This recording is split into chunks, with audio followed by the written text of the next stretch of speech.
Here in Lagos, the Agboyi community in the Ketu area has pledged to mobilize votes for the presidential candidate of the All Progressives Congress, that's Asiwaju Bola Tinubu, and the Governor Babajide Sanwo-Olu in the upcoming 2023 general election.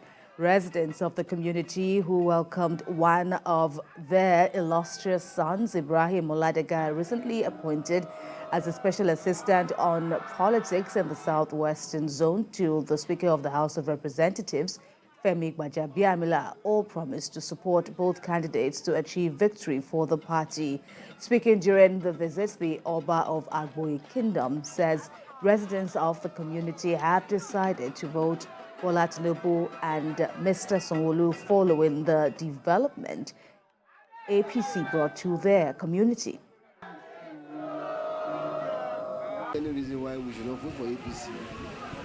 There's no reason for me, for anybody in this hometown to say that you will not vote for them. We vote for them because we have about 8 projects going on here, from the state, from the local government, from the federal level, and we all appreciate that. Speaker has a message. The message is clear. He said, you know what, it's an election time. Everybody should go back to their roots and mobilize support for Asiwaju Bola Tinubu to emerge as the next president of Nigeria, inshallah. And also, he made it clear categorically that we must mobilize support for the re-election of Governor Babajide Sanwo-Olu and his deputy, Dr. Bafemi Amza.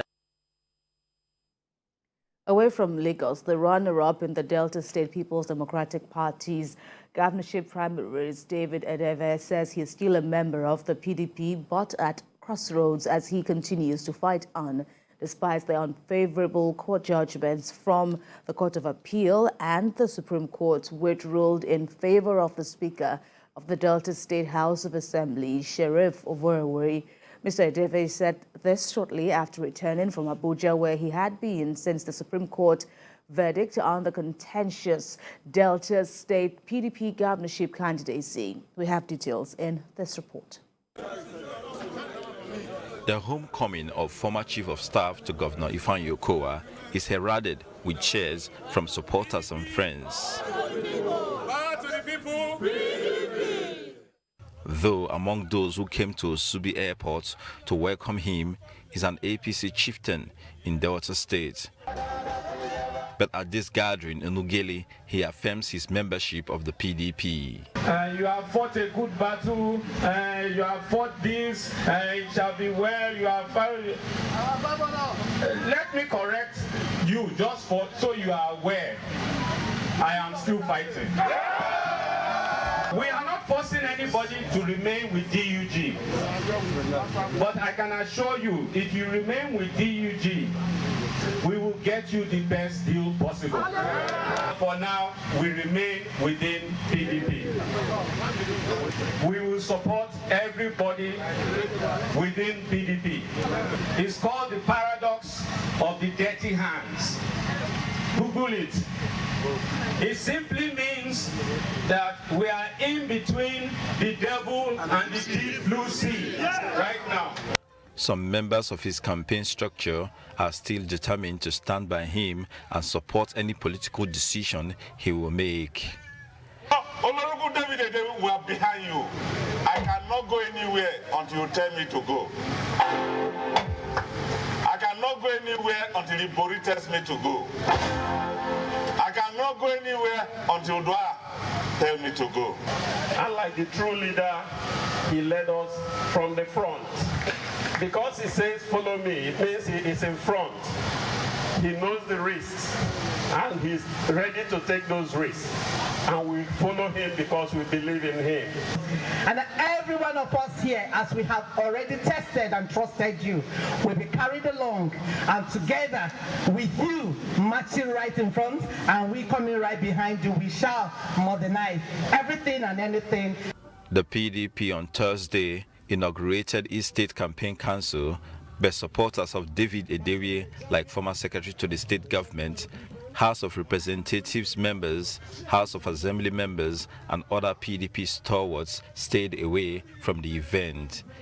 This may be an indication that the dust is yet to settle on the governorship tussle of the ruling party in the state. Ikenna Amechi, TVC News, Ughelli, Delta State.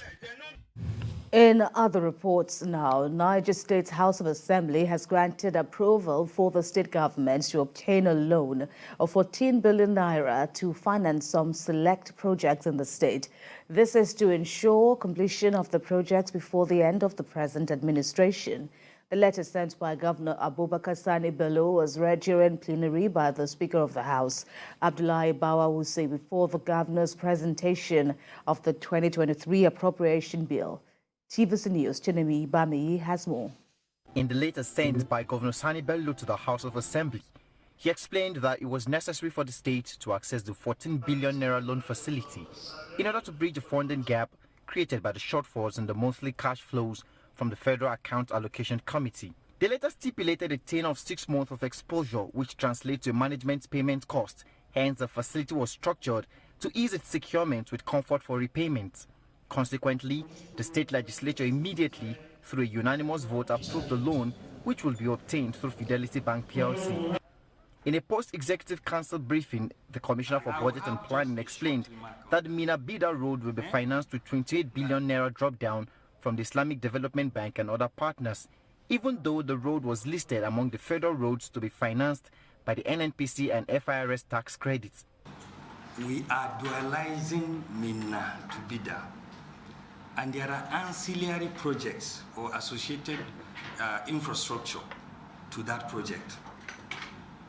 And so the NNPC tax credit will come in handy to support the project in terms of providing part of the finance that is required. This project, at the time that we conceived it, or at the time it was appraised by our development partners, is to go up $162 million. You'll agree with me that 22 billion is a small portion of that. So we are not doing away with the NNPC intervention. Rather, we are integrating and hoping that the federal government will work with us in that respect. The total allocation in Niger State's budget for that road this year is 28 billion. We expect to draw about $65 million from our partners with respect to the commencement of lots 2 and 3. He also explained that the state will be expending 2.3 billion naira on security. The statutory allocation is expected to provide 65 billion naira as revenue to finance the budget, in hope that the dollar exchange to the naira remains at 435.57 naira, an inflation rate at 17.16%. But with the free fall of the naira in the foreign exchange market, this is a major concern. Chenemi Bami, TVC News, Mina. Talking about efforts to combat the ravaging floods across Nigeria, the Katsina state government has received its portion of the federal government's relief materials to victims of floods in parts of the state.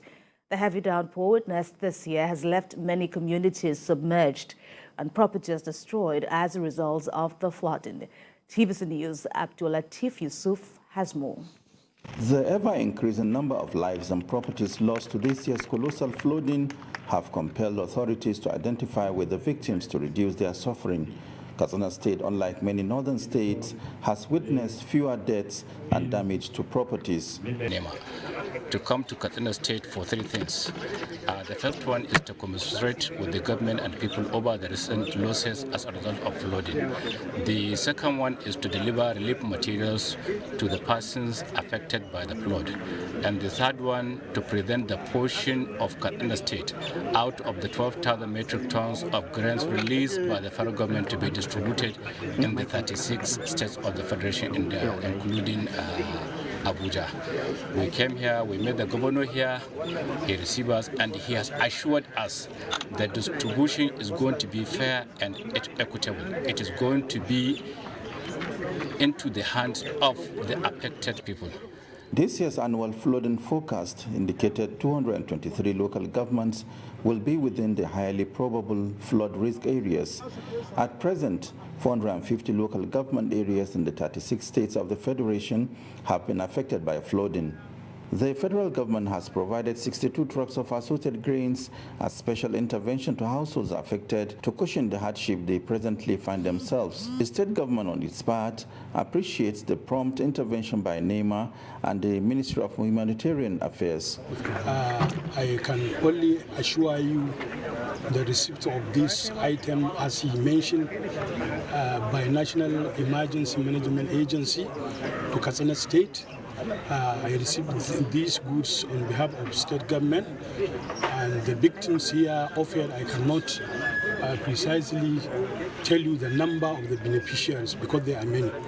But what I can assure you is that all those victims of voluntary flood victims, vulnerable people, are those people to be involved in benefiting these goods.